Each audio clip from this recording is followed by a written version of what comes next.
Hello, thanks for tuning in. I'm Don Nicholson, the author of My Dementia Defense, and I'm going to take you on a journey of my life, the good, the bad, and the unexpected. I'm going to read sections from the book rather than speaking extemporaneously. I don't want to alarm you every time I have to run out of the room and search for a word I've misplaced. So we'll begin with the preface. In 2014, when I was almost 74, I began to lose words in daily conversation. And my memory wasn't as clear as I thought it should be. Helping care for my father's Alzheimer's disease on my monthly visits to Memphis during the last 10 years of his life sensitized me to dementia. Dr. Clinton Wright, head of the Geriatric Memory Unit at the University of Miami School of Medicine, put me through an exhaustive evaluation, 2 days of psychological testing, a half-day social worker for me and 2 hours for Magda, laboratory tests, and neuroradiological studies. After he had thoroughly reviewed all the results, Dr. Wright sat with the two of us. He was in his mid-40s with light brown hair and an intense expression. Dr. Nicholson, I'm afraid that the tests show that you do have Alzheimer's disease. Here's a prescription for donepezil, which we believe slows progression. You should return to repeat the examination in a year. Huddling under the umbrella on our way to the parking lot, Magda looked up at me. Doesn't sound good, does it?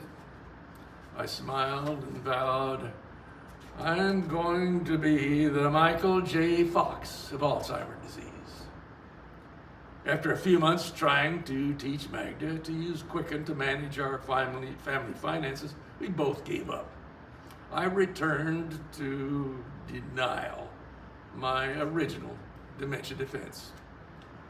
2 years later, we made an appointment with Dr. Mark Agronin, a well-known geriatric neuropsychiatrist at the Miami Jewish Health System. Dr. Agronin listened patiently to my story. We need a PET scan and to repeat the blood tests and psychological studies, he explained. It's been 2 years since you're tested by Dr. Wright, and we should be able to determine if there has been any progression. After the second day's testing, Magda and I sat in the doctor's office. The test results actually show some improvement since the first set 2 years ago. Rather than Alzheimer's disease, I think you have mild cognitive impairment, which may progress more slowly and have a better outcome. When we were outside, Magda turned to me. I'm glad Dr. Wright was wrong. Alzheimer's disease versus cognitive impairment, I replied. You might be right, or maybe Dr. Agronin was just trying to use a less threatening term. It took 5 years for me to realize that our relief that day was premature. During the COVID-19 pandemic lockdown, I began writing a memoir. Within a year, my sloppy keyboard writing showed that my memory had slipped further. Mild was the key word in Dr. Agronin's revised diagnosis. A short, simple, reassuring word that unfortunately may apply for only a brief time. I had dropped from mild toward moderate cognitive impairment. Instead of a few random comments jotted for future generations, my memoir became a lifeline, a map to keep me on my Michael J. Fox inspired track. I gave Magda a copy of the Essential Dementia Caregiver Guide, the 36-hour day, with the following inscription. To Sarita with love, a gift I wish I never had to give you. I'll love you forever, Don, September 2016. All right, well, we'll now skip up to high school. And the next piece will be a direct quote from my mother. These are from interviews from 2005, 17 years before I wrote the book, to record some recollections of her life. This section is edited from a transcript of my interview about her support for my high school passion. She is 90 years old and sharp as a tack. Her name is Rosemary.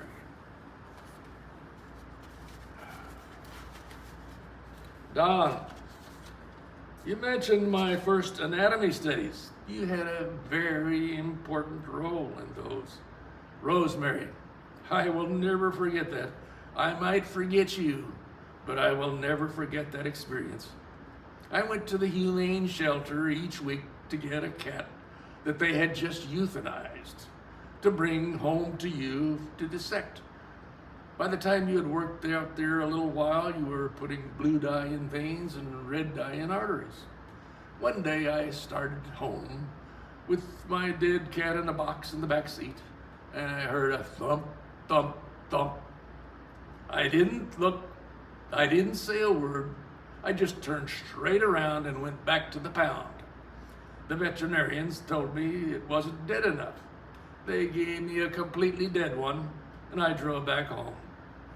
When you started dissecting pig embryos, I would go to the slaughterhouse and wait for a pregnant sow to be slaughtered. The embryos were put in my backseat cardboard box. None ever thumped on the way home. I think that the reason I love those years of your working on dead cats and pig embryos so much was because while we were still living in Dallas, a doctor looked at a paper you had written. It didn't say, I want to be a doctor when I grow up. It said, I must be a doctor. So that was all you ever considered doing. That's why having that room out back and running dead animal deliveries was so dear to me. My mother's story reminds me of Caitlin Clark.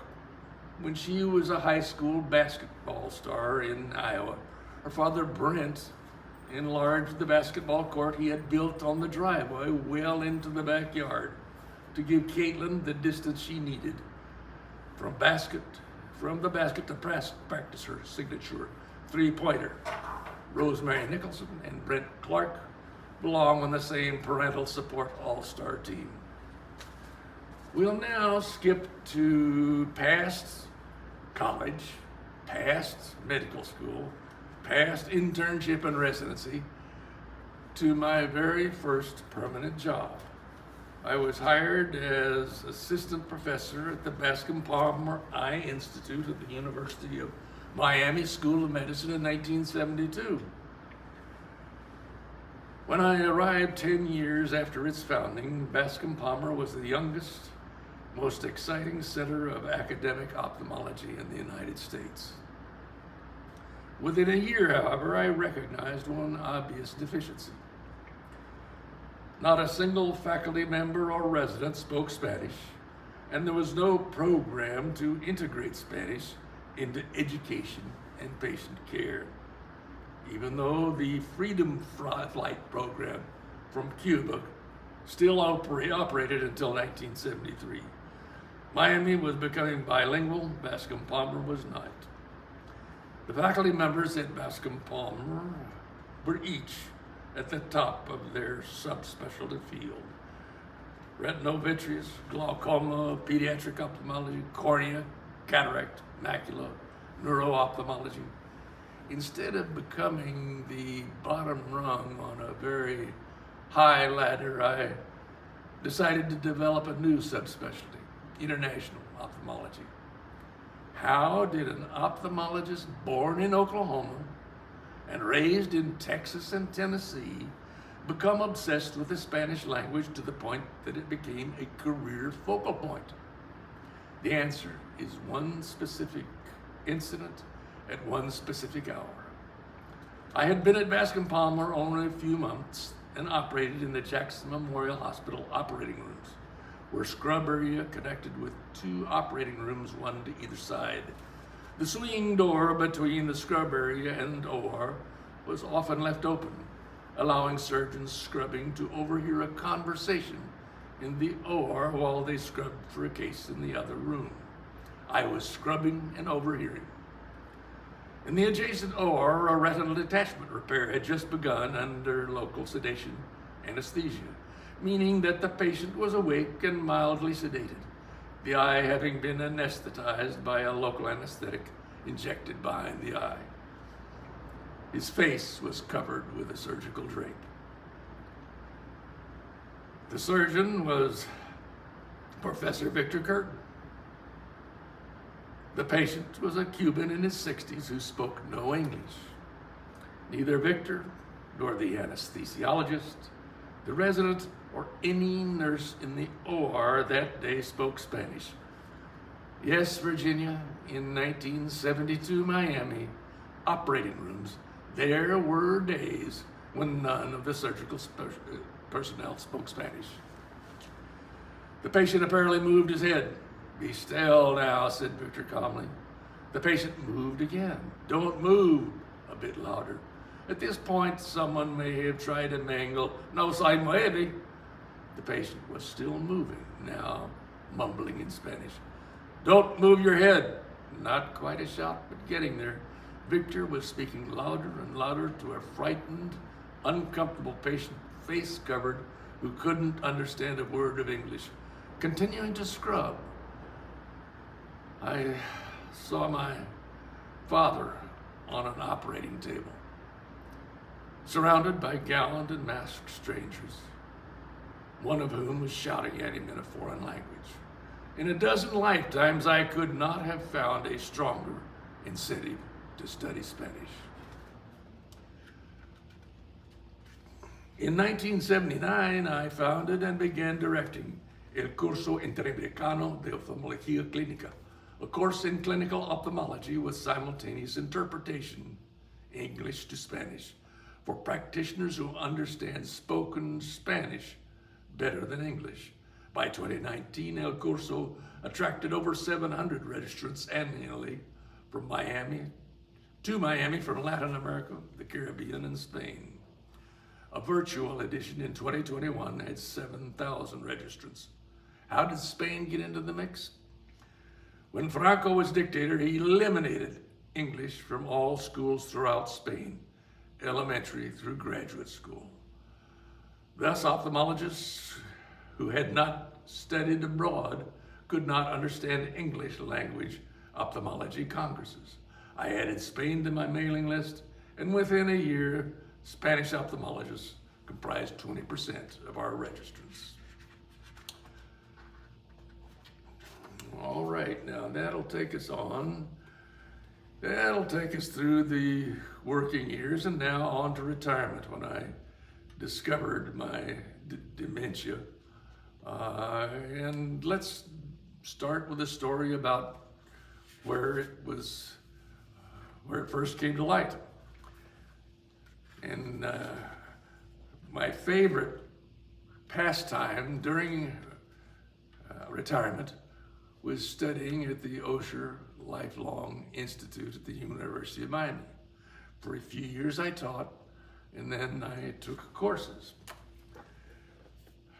This chapter is called The Odd Couple. In 2023, my OLLI in-person classes, Creative Writing and Improv 101, had begun to free me from my COVID-19 pandemic loneliness. I had new friends, and my few social skills were working better. Restored human connection brought a dormant quest to the surface, a search for a new adventure and challenge. By luck, my Improv 101 instructor decided to teach a 6-week acting class called Let's Put On a Play. Despite years of playing roles that the stage of life requires, I had never acted in theater or received an acting instruction.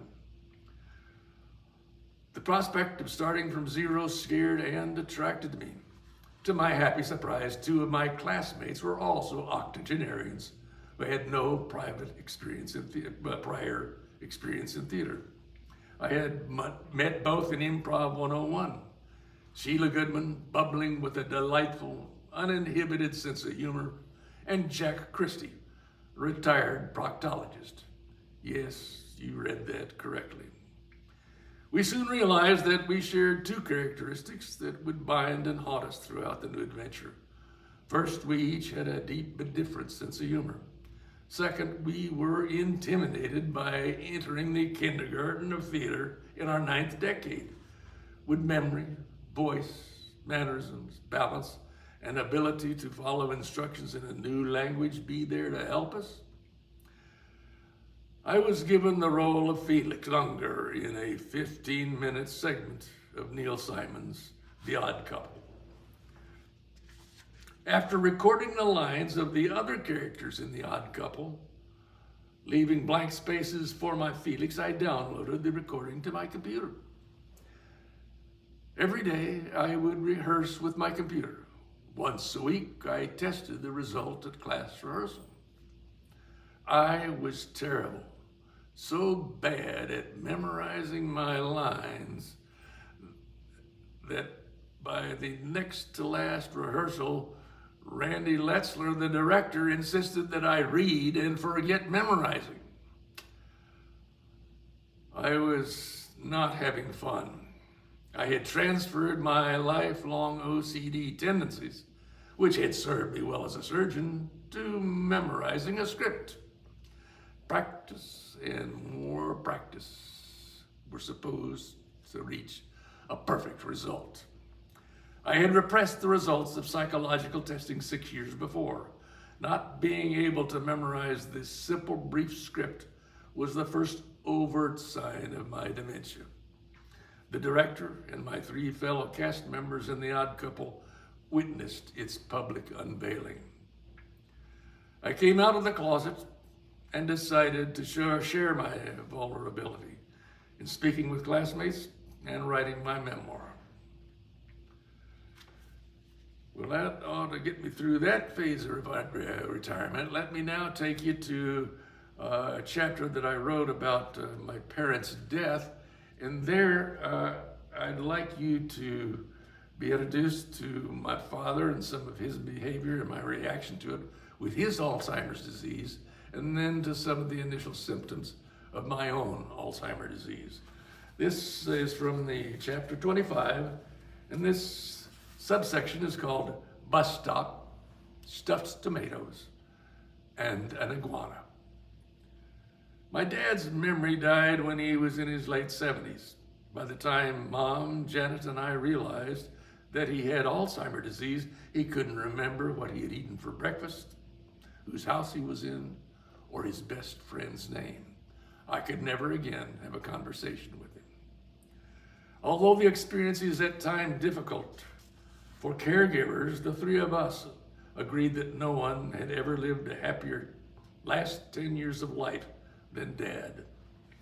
As Pulitzer Prize winning Richard Ford says in Be Mine, it's widely acknowledged that people live longer and stay happier the more stuff they can forget or ignore. Dad did have a few months of strange behavior and transient anger without violence. He escaped to the Cadillac dealership to buy a new car and was angry at Mom when she caught him and returned the car. Dad had a wandering phase, escaping to stroll in his pajamas out along North Parkway. Mom slept on the entryway floor to prevent him from leaving at night. When I next visited, I installed a child-proof latch high inside the front door. She then returned to sleep with him in their bedroom. Dad settled into a contented routine. He would look out the living room window for hours, explaining to me that he was waiting for the bus so he could go play baseball with his friends. Helping wash, dry, and fold laundry in the condo basement was a 2-hour exercise that brought him smiles and a nap when Keith and I visited. I called Dad's contented routine the bus stop stage of dementia. Memory had diminished enough to shield him from the frustration of facing how much he had lost. My caregiver task at this stage was to sit with him, listen to his stories without judgment, without inquiring who his friends were or where the baseball field was. I needed to accept his dreams, fantasies, and fragmented memories without question. After my own 2 series of psychological tests for Alzheimer's disease in 2014 and 2016, I decided to monitor my own condition. I would not return once a year to suffer through masochistic days of tests that magnify mental images of my failure to remember a list of words or reproduce a few simple geometric shapes. Both tests, 2 years apart, had been glaring, humiliating reminders of what I had lost. The stuffed tomato stage precedes the bus stop stage and is more threatening because memory can still test reality. I recognized the stuffed tomato stage one evening when Dax's wife, Marion, prepared her deceased mother's favorite meal, stuffed tomatoes. Only Kai, my grandson, and I were at the table. Marion brought to the table a hot casserole dish from the oven with 4 tomatoes stuffed with seasoned ground beef and a serving spoon about 3 inches in diameter. The stuffed tomatoes were each 5 inches in diameter. I started to serve the stuffed tomatoes while Marion and Magda were still working behind the kitchen counter. I balanced the first stuffed tomato on the serving spoon. It wobbled precariously as I lifted it from the hot casserole. Magda saw the impending disaster and hurried from behind the counter to snatch the serving spoon. I growled, "I can do this," and dumped the stuffed tomato onto the plate. My memory, after 8 years after my initial diagnosis, was better than Dad's after a similar period. Details of my career as an eye surgeon were not the image I saw as I juggled the stuffed tomato, but they were close enough to remind me of what I had lost. What should be the caregiver's response at the stuffed tomato stage of dementia? Distraction, of course. Instead of scurrying from behind the kitchen counter to snatch the serving spoon, Magda could have looked up to the ceiling and called to me from behind the counter, "Don, there's an iguana on the chandelier."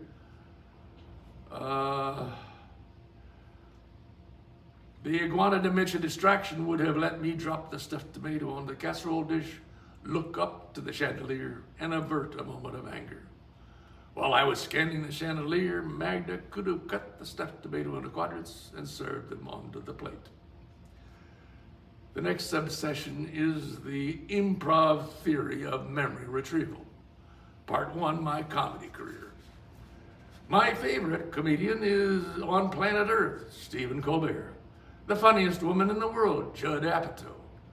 These 2 American comedy icons are referring to Maria Bamford. Since you are my improv confidence, I'm going to let you in on a show business secret.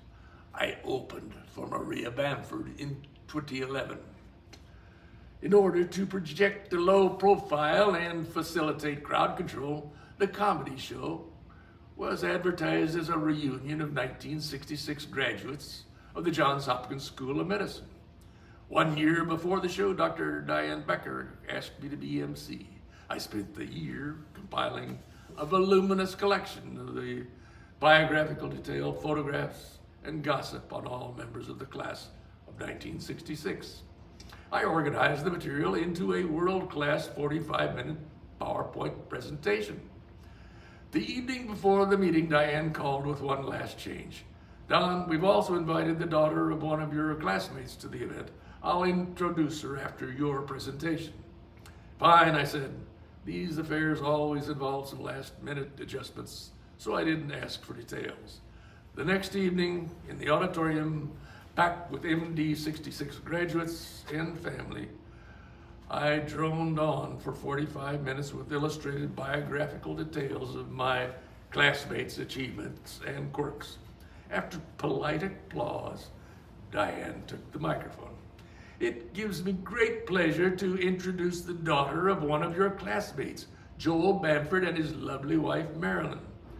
Their daughter, Maria, lives in Los Angeles, has starred in film, TV, audio, and video recordings, and toured the country with her delightful, famously bizarre vignettes. Here is Maria Bamford." Part 2, memory reorganization and reassembly. A 2023 email from a classmate, Lou Becker, set me straight. Lou had notes, recordings, and photos of all our medical school class reunions. He wrote that Maria's performance was at our 27 reunion. My PowerPoint presentation as MSC was at our 2011 reunion, 4 years later. In 2023, I had reassembled memories incorrectly to form an entirely new and different story for this book. The switch raises a question that I had never considered. My fragmented memories from 10 and 16 years before behaved like packets or particles, not clouds. I could not remember either story in its entirety. I selected fragments from each to construct a new, more enjoyable story. Unfortunately, in the process of discovering what had actually happened, I lost my comedy career. I never opened for Maria Bamford. Perhaps our concept of retrieval, the third memory process, is an oversimplification. Reorganization, reassembly, and a touch of imagination may also be involved. The improv theory of memory retrieval. It might explain how Dad stayed so relaxed while waiting for the bus to play baseball with his friends. I'll finish now.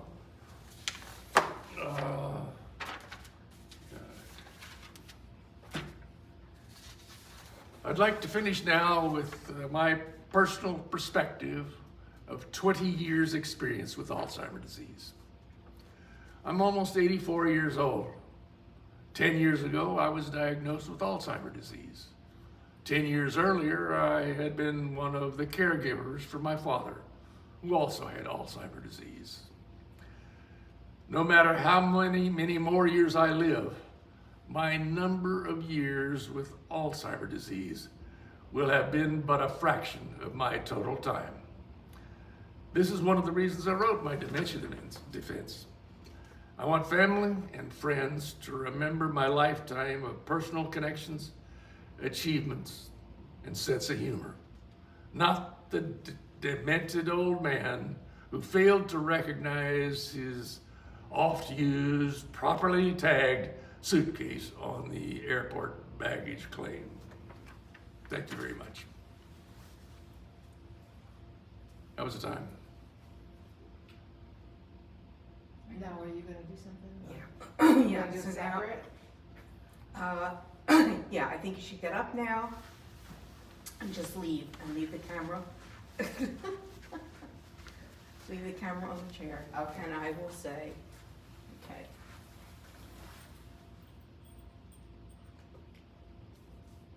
Should you have any questions for Dr. Nicholson, please contact him at dhnpub@gmail.com. That's D as in David, H as in handsome, N as in normal, P as in people, U umbrella, B boy @gmail.com. This video has been directed by Randy Ellen Letzler with technical production by Dr. Pamela Dixon.